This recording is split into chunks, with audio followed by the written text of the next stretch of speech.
All right, let's dive in. Today, we're going to unpack a powerful framework for thinking more deliberately and, frankly, more effectively.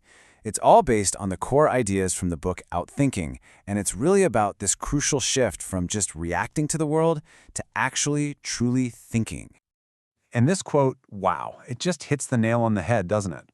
I mean, think about it for a second. How much of your day is just autopilot, running on these mental habits that you're not even really aware of? This is all about learning to recognize that autopilot, and more importantly, knowing when and how to switch it off when it really counts.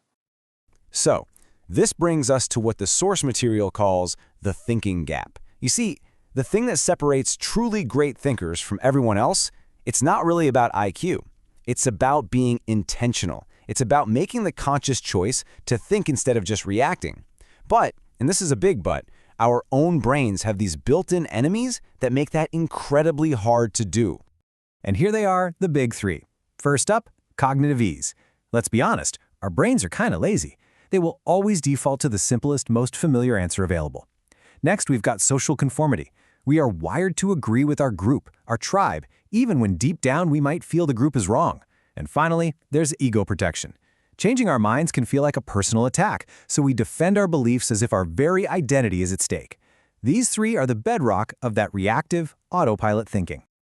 So the big question is, how do we even begin to fight back against these things? Well, it starts by understanding your brain's basic operating system. You can think of it as having two very different modes of operation. Okay, so here's the breakdown. You've got System 1. Think of this as your brain's autopilot. It's fast, it's automatic, it's intuitive. It's what you use when you're driving a route you've driven 1,000 times. Then you have System 2. This is the complete opposite. It's slow, it's deliberate, it's analytical. It's the heavy machinery you fire up for a tough math problem.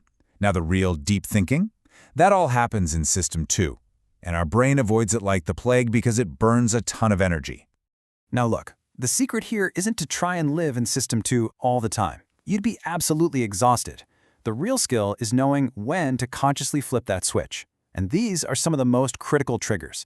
When a decision has really high stakes, when you're in a totally new situation, or when your gut reaction just feels a little too easy, too convenient, pause. And I gotta say this last one is huge.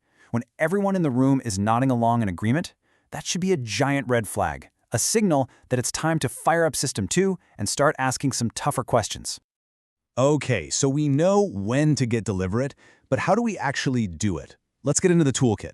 We're going to walk through 3 really powerful mental models, and each one is specifically designed to force your brain out of that comfy autopilot and into deliberate System 2 mode. First up, we've got first principles thinking. See, most of us, most of the time, reason by analogy. We do things a certain way because that's how it's always been done. This model flips that completely. It forces you to break a problem all the way down to its most basic fundamental truths. The classic example here is Elon Musk with rockets. Everyone else started from the assumption rockets are expensive. He didn't accept that. He asked, okay, but what are they physically made of? And what do those raw materials cost on the open market? And boom, that one question, that one shift, changed the entire game. So how can you do this? It's actually a pretty straightforward process. Step 1, just identify and write down your core assumptions about whatever problem you're facing. Step 2, go after every single one of them. Ruthlessly question each one. Ask yourself, is this really true? Like, is it a law of physics, or is it just something we've all agreed on for a long time? And finally, after you've burned away all the flimsy assumptions, you rebuild your whole understanding from the solid truths that are left standing. All right, model number 2. This one is so simple, but so powerful. And it's all about flipping things on their head. It's called the power of inversion. And who better to explain it than the legendary investor Charlie Munger? He said, invert, always invert. Instead of asking how to succeed, ask how to guarantee failure, then avoid those things.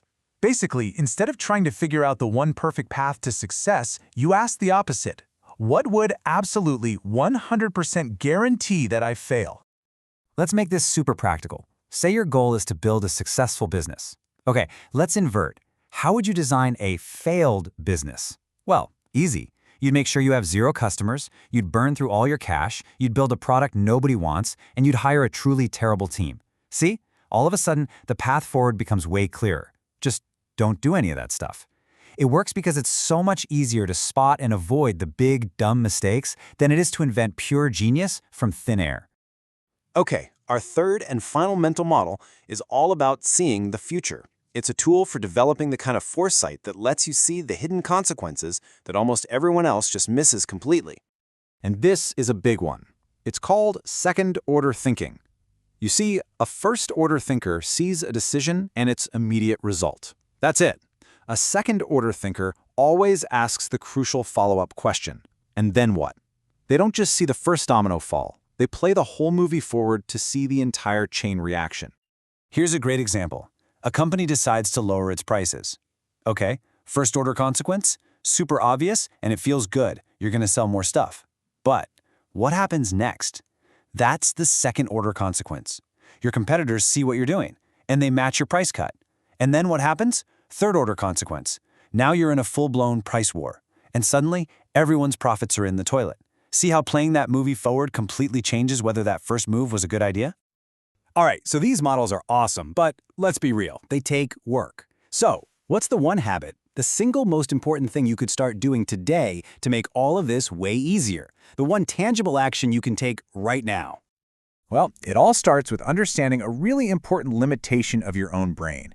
Your active working memory, it's shockingly small. It can really only juggle about 4 pieces of information at once. So trying to solve a really complex problem just in your head, it's like trying to juggle while blindfolded. You are going to drop something. It's pretty much inevitable. And the solution is so simple. Get it out of your head. Think on paper.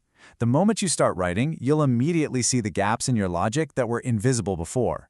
You'll stop running around in those same frustrating thought loops. It creates this objective distance from your ideas, so you can actually judge them without your ego getting all defensive. Honestly, it might be the single biggest upgrade you can make to your entire thinking process.